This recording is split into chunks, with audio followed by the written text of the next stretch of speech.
2, 1.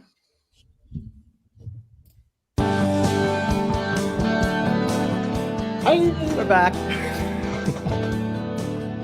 Hi, everybody. It's Lunch Bytes, the website 101 podcast. Hello, Amanda. Hello, Sean. Hello, Hi, Mike. everybody. Hello, Hi, Sean. Mike, Amanda. Hello, viewers at home. I have to say, I just want to throw out there quickly. Every time I hear our little theme song, I'm always like, Mike is so talented. Mike made that song.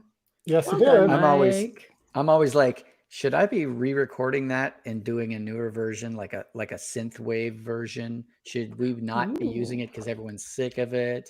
It might be fun to have an alternate one. Maybe you can have like a holiday version. You could put in some, like for Christmas, around Christmas, you could put some jingle bells in the background or something. I have lots of jingle bells around the house from like times we went to the Santa Claus parade and stuff. So I would be happy to come over and record some backups for that. Yeah, and for Halloween, I can do a spooky version somehow with some like. Yeah, I could see Amanda at Mike's house doing this little dance behind him, like with her jingle bells. With my jingle bells. It could be a video intro, sure. Oh God, nobody wants to see that because Mike doesn't have enough to do in life. So let's just pile dump on more more on him, make him do more. That's the fun stuff, though. That's yeah. So how are you this week? How are both of you this week? I'm all right. Today is day 1 without coffee. So how's that going so far? It's good because I slowly weaned myself off.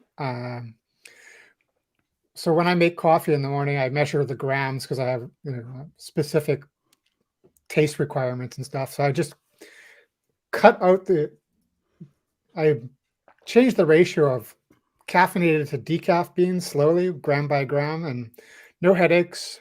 And I'm sleeping better. And that's the main reason I'm quitting coffee is because I just couldn't sleep. Falling asleep, no problem, but I'd wake up at 3 a.m. and I'd just be awake. Yeah. That's right. So hopefully, long term, this helps. I'm not sure if the improved sleeping is just because caffeine is not doing anything, or maybe I just naturally wake up like that. I don't know. I'm at least a month without coffee just to see. That's good. Mr. Caffeine Creations is going caffeine free. Caffeine-free creations. Yeah, the irony of having named my company after the beverage that I love and now not being able to drink it anymore is it hurts. You could say that it's caffeine. Thus far, it's been created by caffeine. In the future, maybe it'll be created by something else. Yeah. Iron will. As I slough through those days with like sluggishness. It just doesn't have the same ring to it. Sheer willpower creations. Yeah. Hey, so viewers who are at home right now, or wherever you happen to be watching this, we met up. The three of us, myself and Sean and Mike, met up last week so that we could talk about the upcoming season of the Website 101 podcast. And we have some awesome ideas. We've got some awesome ideas. Should we give a little teaser, a little high level about some of the topics that we had come up with? I think we should. And if people, even just subject lines.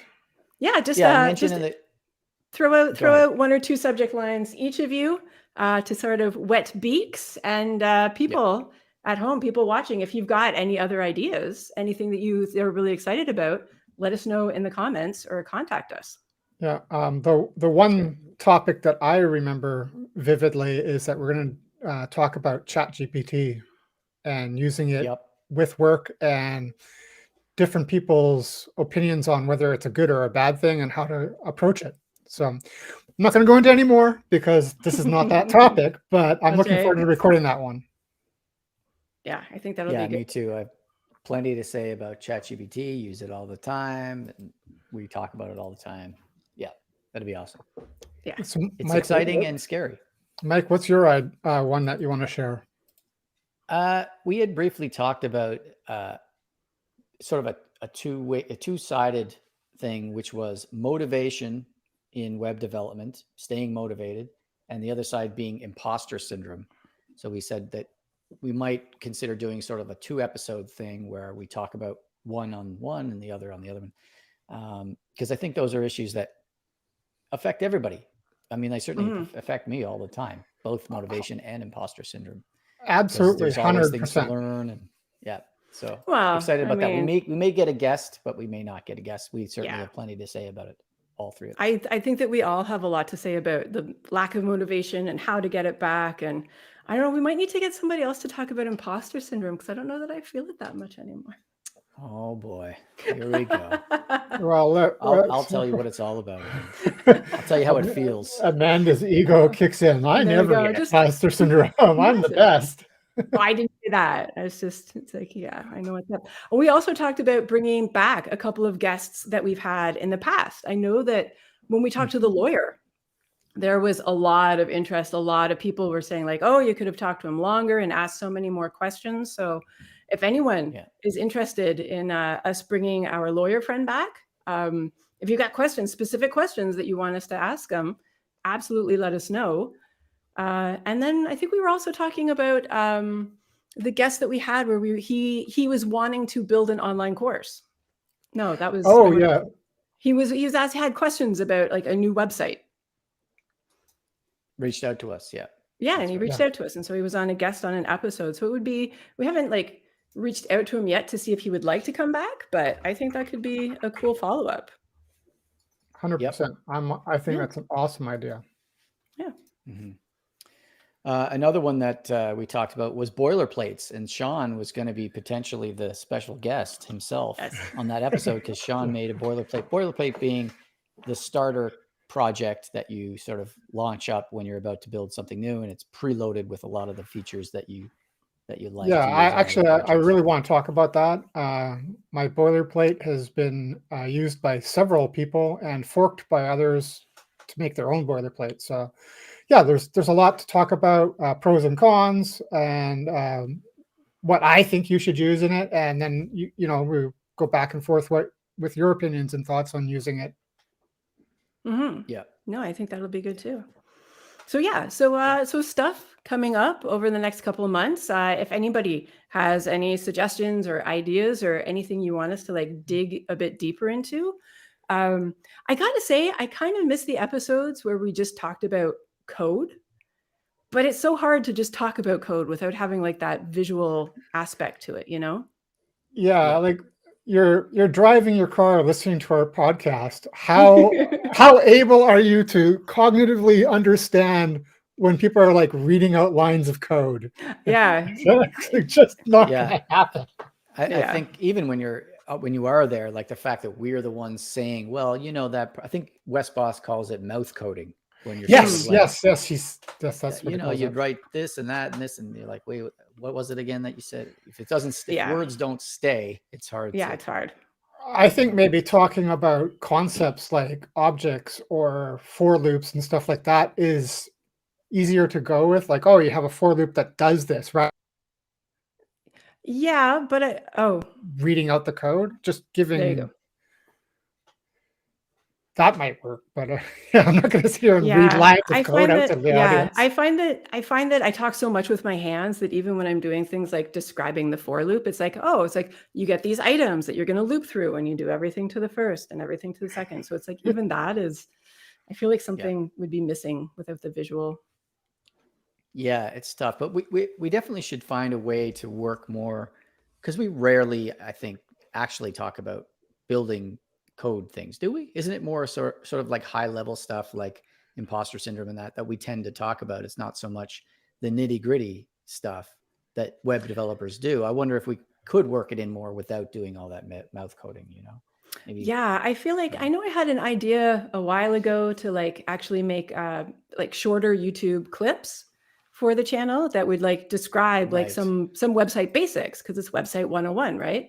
But of course, it's like just add it to the ever-growing to-do list that we don't have time for. So it might happen one day. I still think it's kind of a cool idea from like all of the semesters that I've taught and things like that. It's definitely I have a lot of material. We all have a lot of expertise and content and knowledge to share. It's a matter of getting it out there. Yeah. Mm-hmm. Yeah. Yeah. So then there too, I guess, hey viewers, do you think that anything like that would be beneficial? And anyways, Yeah. there's a few of our upcoming topics. There's others that we're going to do as well. And I think this is going to be a banger of a season. I'm looking forward to it. Yeah, no, I think That's it'll right. be good.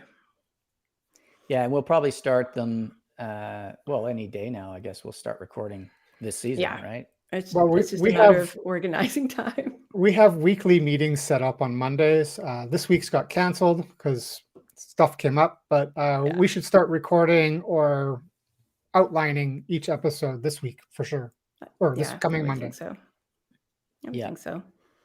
Oh, I guess another topic that we discussed when we were all together was maybe trying to, hopefully, now that the whole world is trying to get back to some semblance of the before times, going and joining like meetup groups and different like just nerd gatherings, especially in the GTA, and then maybe even talking to them about talking about something. So if anybody has any groups that they are currently meeting, whether it be online or in person, and you think they're a good bunch of people that are open to cool ideas and are nice to hang out with, bonus points if they have a beer available during their gathering. Yeah, that's exactly what we did last week. It was the three nerds. Yeah. Yeah, just us. Any kind of we had talked about potentially being more proactive about actually doing presentations at conferences and things like that. There's a conference that Sean and I attended last year, PodCamp here in Toronto, which is fantastic, free conference. No official cost. You pay what you want, that kind of thing. And it was great. So we're probably going to try to set something up for that this coming year. Yep. And maybe some other similar type conferences. Maybe we'll see if we can get presentations going, because I think we do a pretty good job at that stuff. I think we're good. Yeah. Also. I would think so. Like I said, knowledge to share. And speaking of outreach and that, we were also talking about potentially reaching out to other podcasts. So if any viewers or listeners have podcasts that you're on that have to do with web development, we're interested in doing a sitcom crossover, as we were calling it. Yes. I believe that. No, go ahead. I was just going to say, even if anybody has like a podcast that they listen to a lot, that they think that, that host would sort of jive with us, or it could be design related, it could be business related, it could just be anything, tech related, I guess. We're definitely open to all suggestions. Yeah. By the way, when we were talking, so just this quick sidebar here, when we were out the other night talking about this, I brought up the Tommy Westphall universe to you guys. Remember I was talking about that? So I'm not going to go through the whole thing, but just quickly, I learned something about it, so I want to bring it up. Tommy Westphall was a character on a show called St. Elsewhere, and at the end, it's implied that the whole series was in his head, and then people started saying, well, wait a minute, there were crossovers where those characters appeared on like Cheers. That means Cheers is also part of his head, and it ends up being like every show ever was in this kid's head, sort of thing. One that I learned I hadn't heard about before, which I thought was pretty funny. On the show Lost, the character Charlie, who also played a hobbit, I think, in the Lord of the Rings, that guy who was a rock star on Lost. Yeah. Anyway, didn't he have like a physical relationship with his sister? No, that was a different character. Oh, okay. It wasn't that guy. And it wasn't his sister, by the way. I think that was the reveal that they weren't. Oh, all right. That's all I remember is there was some weirdness going on. Spoilers. I haven't seen it. Oh, on a 14-year-old show, you're worried about spoilers. I'm not going to go back and watch it. Anyway, Mike.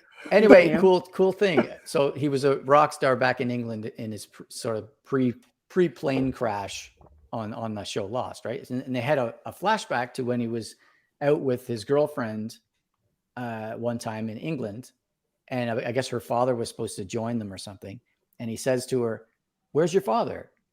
And she was like this rich girl or whatever, and she says, "I don't know, apparently he's off buying some paper company in Slough."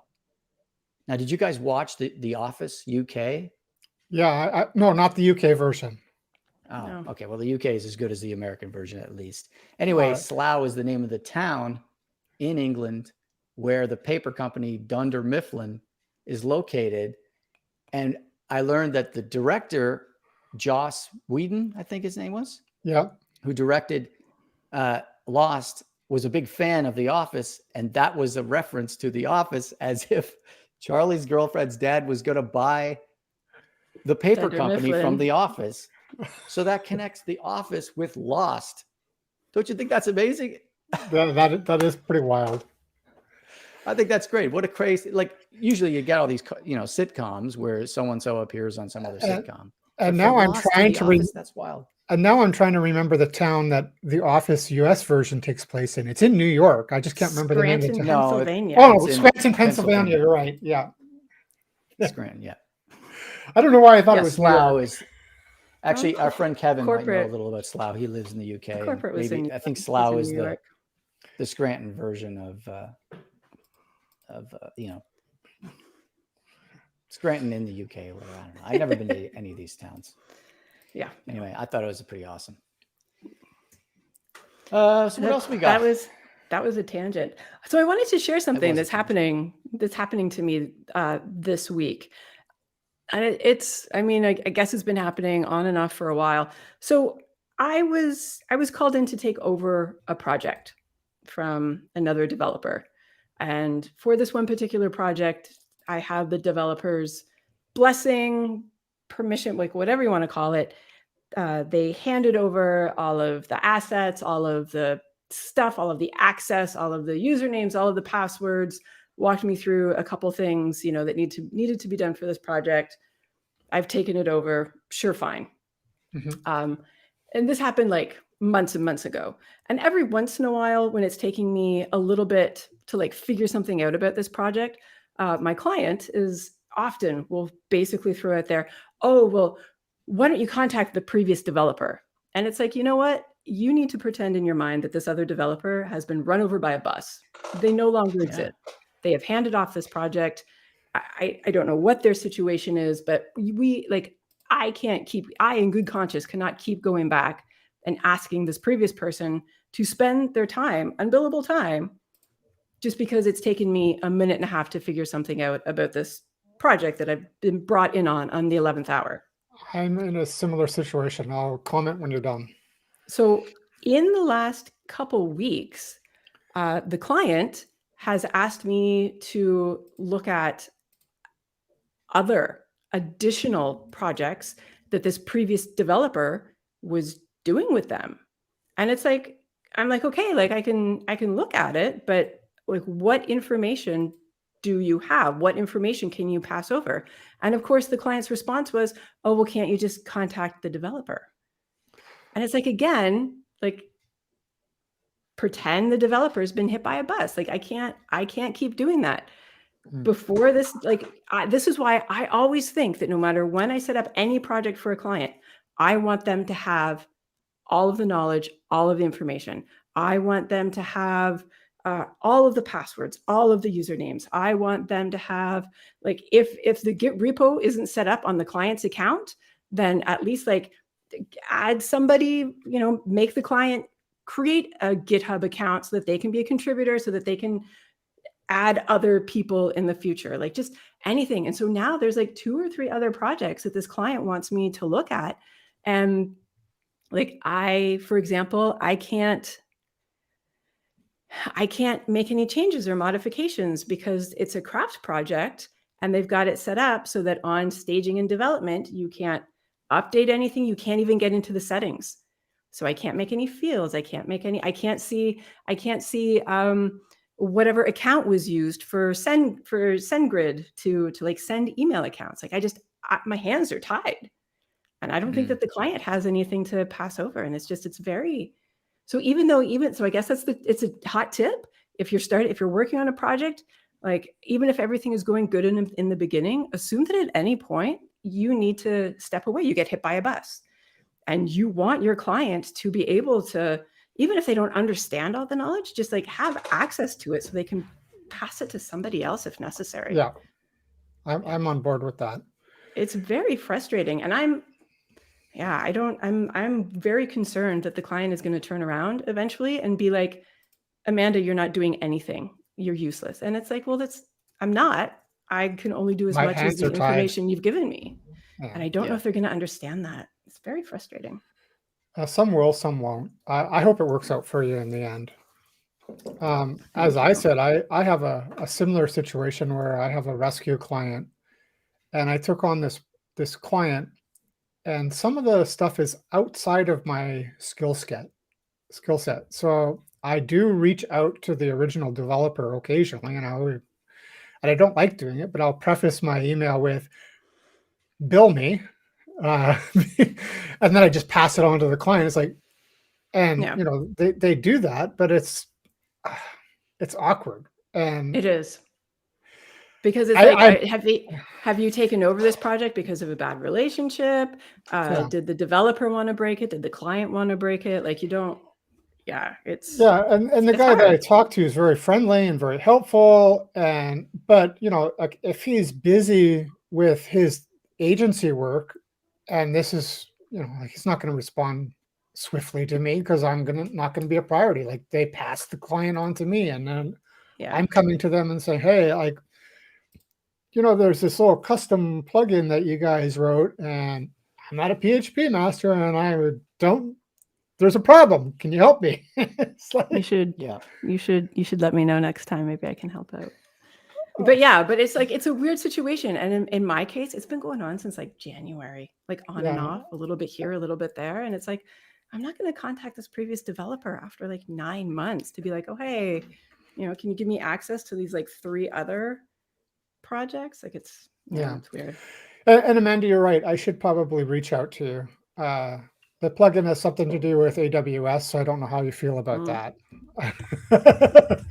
Poorly. Just make sure. Maybe don't contact me.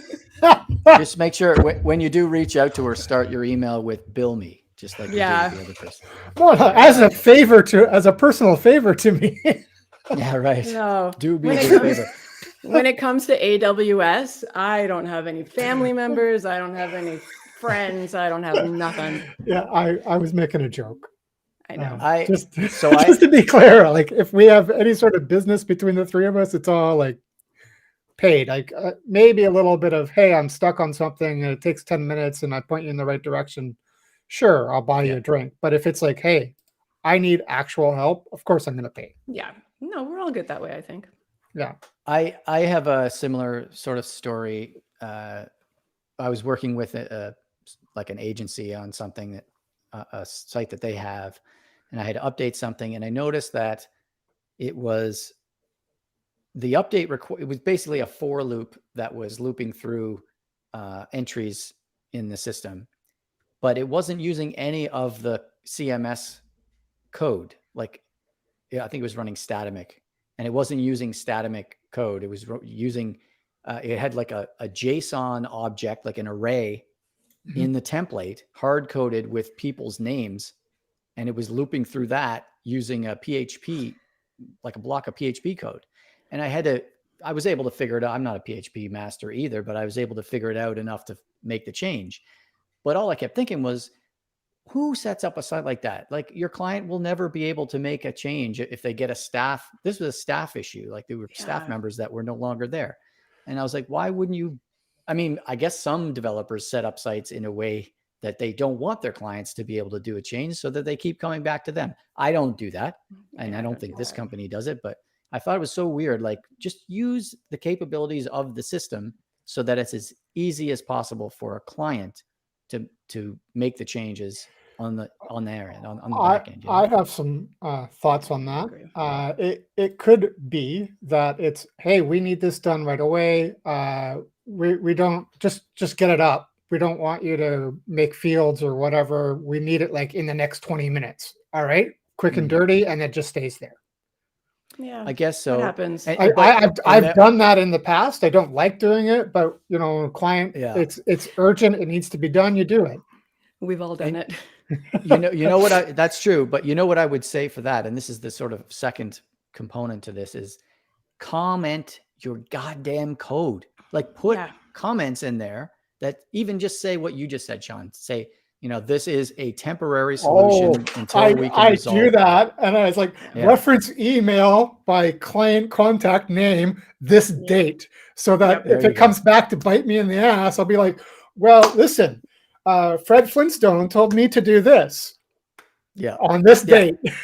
Who signed off on it? And yes, exactly, absolutely. And it just helps other developers when they come in, I'm like, what the hell is going on? Exactly. It also helps future you, because maybe you forget what you were doing or why.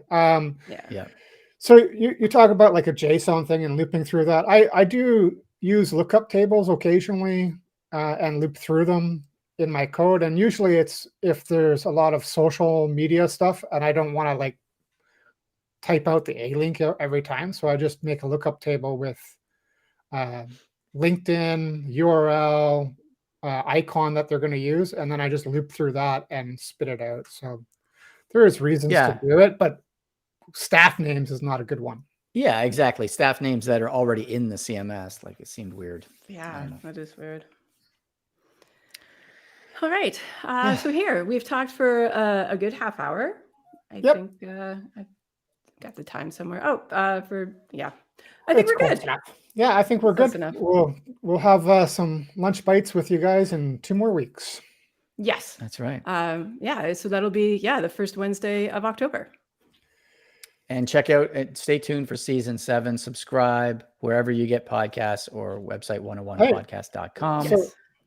And I think comment. Shouldn't they be commenting on the podcast stuff? Comments increase our I don't know. Visibility. Good algorithm juice. Yes. I don't know. So the first Wednesday of October, that would mean that Thanksgiving is coming up then, because Thanksgiving is on the first Monday of October, isn't it? Or the second Monday? I can't remember. Anyways, it's coming. My upcoming radar ends at like Friday afternoon. Like I can't see anything beyond that. Thanksgiving is coming. There you go. All right. Well, thank you. Mike's talking, but there's no sound. Oh. Whatever. Bye.